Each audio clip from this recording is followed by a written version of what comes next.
And we are live. What's going on, everybody? How you guys doing on this Thursday, April 27th, 2023? I'm just sitting here with Cody. We're discussing a few projects that we have in the cooking in the books for you, cooking in the project filters for you guys. You guys are going to be excited when we announce a couple of releases. It's going to be life changing, very impactful. Some things that I wish I had when I was 18. Didn't I mean what we're about to drop on these folks? Don't you wish that you would have this these knowledge and these tools in your tool belt when you were 18, Cody? Oh, absolutely. It's like a full in depth plan of exactly how to get to where I'm going in half the time. I mean, that's exactly what I wish I would have been given when I was 18 rather than the choices that I did end up making, even though some of them I still would have gone through. But there definitely are some choices that I would have changed and gone for the better.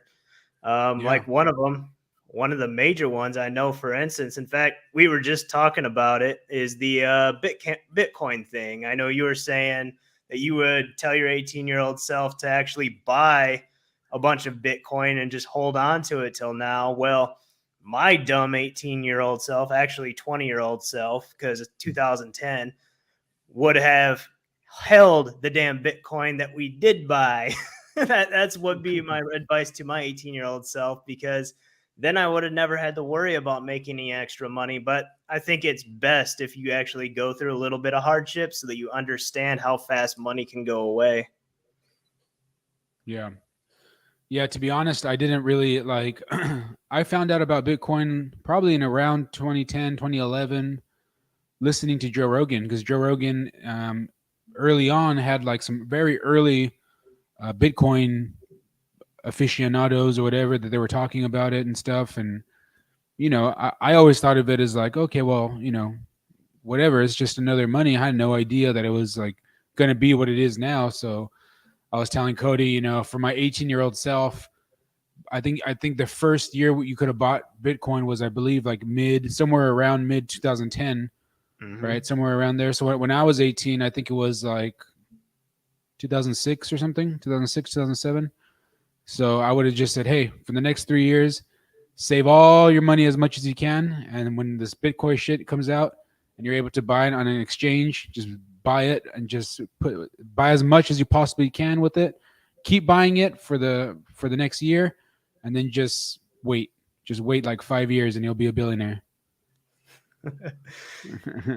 Yeah. I wish I really could go back in time just to convince my 20-year-old self not to sell that crap, because that would have been the best choice I could have made. And then on top of that, just right recently, back in like 2019, the Ethereum bull, like, haven't been able to buy into Ethereum. So it's not only my 18-year-old self, but even if I could just go back 4 years, I could end up making a ton of money just by buying into Ethereum. So there's just a ton of opportunity, a ton of things that I wish I would have known that people are going to get in these book and a lot of the products that we're actually going to be producing. Some of them books, some of them courses, stuff like that. But I think that people will absolutely get way more value from the actual advice and the timelines that we're giving them, so that they can save all that time and make all that money way in a way faster method. Yeah, I mean, right now the world's changing, where there's so many new technological advances that are coming out, and so many different ways to monetize in this digital world that we're entering in. I mean, they're talking about this Fed coin stuff and CBDC, I think it's called, right? And we're really going into like a Ready Player One. If you're familiar with that movie and that book series, like we're going into that type of lifestyle with the VR, AR glasses and all that stuff, and then the AI stuff that's going to be. Eventually, they're going to have video games with those AR, VR technology that are going to be almost indescribable or inseparable from real life. I mean, it's going to be crazy. I mean, already the technology is already pretty getting pretty good. I mean, I can see in another decade or so, it's probably going to be. I think there's a movie. There's a movie with Bruce Willis. I forget what it's called, but they basically like don't interact as people anymore. They like live in these pods, and they like are basically living a VR AR like life. I mean, that's basically what's gonna happen now, and it's gonna be crazy. It's gonna be a crazy time, but this is like the next gold rush where this digital this this being able to learn pretty much anything, the vast majority of knowledge that you could possibly want to learn is in this laptop, is in YouTube channels, is in podcasts, in these conversations. College is really obsolete in for most things. I mean, if you get a degree with anything with art at the end of it, like liberal arts, blah blah blah, it's just a waste of time. You're just wasting your time, wasting your money. For what? It's I know people that have gotten degrees in Chicano studies, and it's like, dude, you should have just gave me the money. I would have made you a big higher return on that money. It's a waste of time learning about that shit. So, but things like real estate, things like business. I mean, there's already so many courses out there online, including ours, that you know expedite learning capacity and short these time frames, because the biggest things that happens with the courses like our course, for example, the high income skills, is you're also getting community and networking. So you're not just getting the knowledge, but you're getting a team of other players that you can link with and have like an acquisition team or a dispo team or a project management team. You have actual people that you're interacting with that are all like-minded, that are moving towards the same goal, and they have the same skills and knowledge that you do. It's not like you have to catch them up because they're taking the same courses from like Cody and I, for example. Can you what do you think about that, Cody? Is that pretty accurate?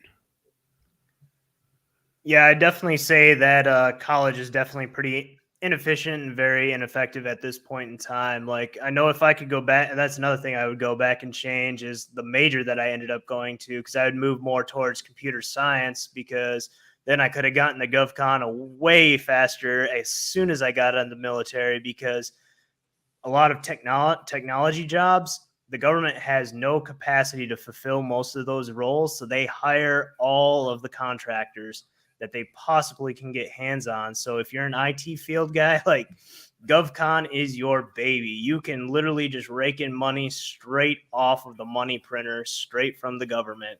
And this is state, federal, all over the place. So if you have the skills, and IT is one of those things where you don't necessarily have to have a college degree, you just have to have the skills. So I completely agree with you, E. Like, there's so much opportunity even in today's market that anyone with the ability to learn that skill, you don't need college. Just go learn the skill, then come into a course, get some mentorship. Like, it'll save you so much time and you'll make so much money in the long run. But Yeah. what else would you tell your 18-year-old self? I mean, I would tell my 18-year-old self, similar to what our friend John MLD, what he tells his folks. Focus on your money, muscles, game, and frame. That's what he tells folks. And at 18 years old, you're not really thinking about the future. You're not thinking about you're not thinking about an advancement in the way that like for your example, right? I'm in my mid 30s now, so I've spent since I was 22. I've owned my own business in real estate, so I've spent damn near a decade and a half um, doing these type of transactions and raising money and doing deals and putting deals together and running businesses. Right. When I was 18, I wasn't doing any of that. I was just working sales jobs and getting very good at communicating and networking and blah blah blah. And I was building myself up using those skills, because those are the real high income skills. And then real estate or GovCon or whatever, those are just money making ventures you can use those skills to go into. That's really what it is, right? But if I were to talk to my 18-year-old self, I would say, really, really take the time to network. Remember, there's two first impressions. I know it sounds weird, but there's two first impressions. Visually, when somebody looks at you walking into a room, what you look like, how you dress, your body language, and then the thing that comes out of your big mouth, right? Even if you look like a strong leader, but your tonality is very weak, you speak in uncertain terms, you're not using the correct language, you don't speak with authority or with force, you could look like a businessman, but people are not going to take you seriously, and vice versa, right? If you look like a clown but you speak intelligently about certain topics, people are going to look at you side-eyed also, because it's not matching, right? Like if it quacks like a duck and walks like a duck, then it's a duck, right? But if it's like if it quacks like a duck but it looks like a cat, then it's like it kind of throws your mind off. It's like, okay, well these things are not synchronized. Like what's going on? It makes you question if it's too questionable or too risky, there's probably just better to avoid it, right? That's how some people think, right? So you're shooting yourself in the foot by not having all your everything, all your ducks in a row, everything aligned, the way you dress, the way you communicate. So I'd really talk to my 18-year-old self and say, hey, make sure you really understand, tonality, the way you look, persuasion, negotiation, sales. I mean, I was doing all those things at that time, but I would just, re-talk to myself and say, really focus on getting really, really good at those skills. The faster and the more interactions that you have, especially with higher net worth people, it's really going to make a big difference in your life. And, I know a lot of high net worth people that are my friends now, but if I would have had that same mindset back when I was 18, I would have had a bigger Rolodex, triple, quadruple the size Rolodex than what I have now. So I would definitely focus on that. Plus the muscles aspect, right? I would really tell myself to really, stay in shape, because there are certain times I got out of shape. Obviously, I was kickboxing and stuff, so I stayed in fairly good shape. But it's really, really hunker down and stay in good shape. And then the frame, going out and dating and stuff. That's a whole nother, type of negotiation and type of sales. And when you're 18 and you don't have any worries, and that's kind of one of the things you're out mastering. Make sure to really focus on perfecting that muscle and that technique as well, because they're all crucial. The money, muscles, game frame, they're all crucial. And like I said, if I was 18 and I had the ability to save for a few years before Bitcoin came out, I would have bought a shitload of it. So what about yourself? Anything else you would change in terms of mentality, Cody? So I know for my investment mentality, I would have definitely taken on more risk. That's another thing that I would have done. Like I took on plenty of risk in my personal life, but I didn't take on too much risk in my investment life. And those are definitely things that needed to change. And going back to our mindset episode, our last two mindset episodes, it was just things that I needed to change in my mindset to realize that you have to take risks now while you're young in order to get ahead. And I mean, really a lot of that stuff just came down to the injury I received when I was in Korea, but it made me a little more cautious. And now I'm starting to regain some of that risk-taking behavior. So I would go back to even like right after that injury and be like, hey, don't pull back. You can't let your foot off the gas pedal. You have to keep pushing on the gas pedal in order to get to where you want to go faster. Otherwise, you're going to be set back. You're going to end up wasting all your money in parties. You're going to end up chasing girls for no reason. You're going to do a lot of dumb things that you don't need to buy, like buying cars here and there, buying a truck here and there, like doing dumb things rather than putting your money into real estate, because the VA home loans still existed back then. And I could have 2 or 3 homes at this point with multiple doors.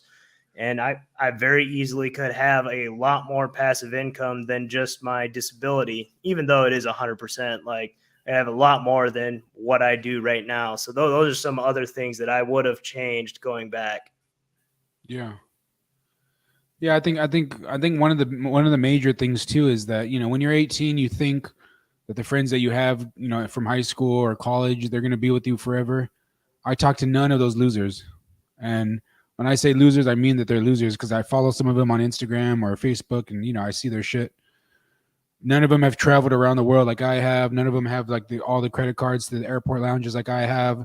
None of them live a passive income lifestyle like I have. None of them own businesses or a significant amount of real estate. So it's like, I was just wasting my time hanging out with all of them. But when you're 18, you don't really know that, and sometimes your parents tell you, but you're like, oh, what do you know? You don't take their words too seriously. But when you get older, you're like, oh shit, I wish I would have been 18 and got an intern job at a golf course, and then just networked my way with all those rich people at the golf course, I would have like gone so much further faster than what I am now. But that's what I would recommend to 18-year-olds. Don't waste your time. Don't waste your time with those people that you think they're your friends, because in a few years you're not going to talk to any of them ever again. And especially in the digital age, I mean, most people live on their phones anyway, right? So it's like when they go to college or when they go to do whatever, like they're on their phones, like you're on your phone, like you're in a different world already. So, you know, it's going to be very crucial, I think, in the future going forward for people about to turn 18 to really like understand the importance of interpersonal communication, because this next generation coming up, they lack. Even my generation right now, I live in Austin, okay? I can't tell you how many people in this city lack basic communication skills, basic networking skills, basic sales, persuasion, basic skills. Like I could go up to a group of like tech engineers or whatever and just like start talking to everybody, make everybody feel welcomed, whatever, like start joking around, getting to know people and stuff. It's very easy for me, but I can't tell you the vast majority of people have a very difficult time doing that. So if you're 18-year-old, if you're 18 years old or about to turn 18 right now, really like study some books. Like for example, one of the books that I like, it's a sales and negotiating book. It's called Never Split the Difference by Chris Voss. If you can read and master that book, like you don't have to read 90 books, right? Just read that book. How to win friends and influence people. Read that book, and a mindset book. Release Your Brakes is an old book, but I've read it for a long time. It's called Release Your Brakes by James Newman. Just those 3 books. Like, memorize those 3 books. All the other motivation books and all the other shit, forget them. Just master those 3 books. You'll have negotiating power. You'll have the ability to influence people and persuade people, and then you'll have the ability to have a positive mindset, be able to say your affirmations, be able to be goal oriented. So you'll be a complete package just with those 3 books. Don't waste your time with 90 books, because who cares, right? Just read those 3 books, master it, apply it, and you'll go so much further, so much faster than having to read 10 books and not taking any action, right? Read those 3 books, master those 3 books, and network and network and network and build that Rolodex and have strong relationships and represent yourself right, and always ask questions, right? People like to talk about themselves. So I would recommend if you could be an intern at a golf course, be an intern at maybe like work at a Toastmasters, maybe work like at a Rotary Club, work at a there's different networking events that you could potentially be part of, like a local RIA or something. Just really network with those type of folks, really get to know them, and just try to work there. Even if it's an internship or whatever, those people have money. All those people that go to all those places I mentioned, they have a bunch of money that when they go there, so network with those people and ask them to mentor you and ask them to get inside. And then when you go and you want to start your own business, or you want to buy a piece of real estate or something, people have a fear of missing out. If they know you for a year and they know that you're volunteering at a golf course, you say, hey, Mr. John over there, he told me about real estate. Oh yeah, he's a pretty successful real estate guy. Oh yeah, I'm looking at my first property, probably going to buy it. I'm going to bring an investor in. I'm going to split the profits with him. And then other people are like, wait a minute.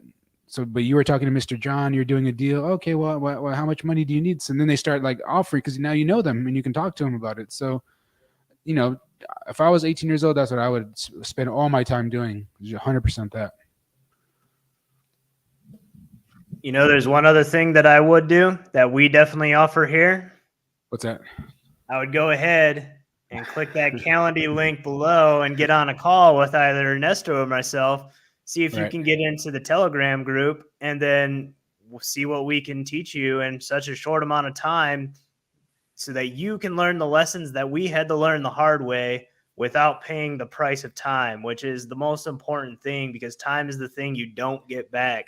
So that's the last thing that I would do. And I would tell my 18-year-old self is, hey, go to High Income Skills, book a Calendly call, and then go ahead and join the group so that you can learn the lessons before you have to.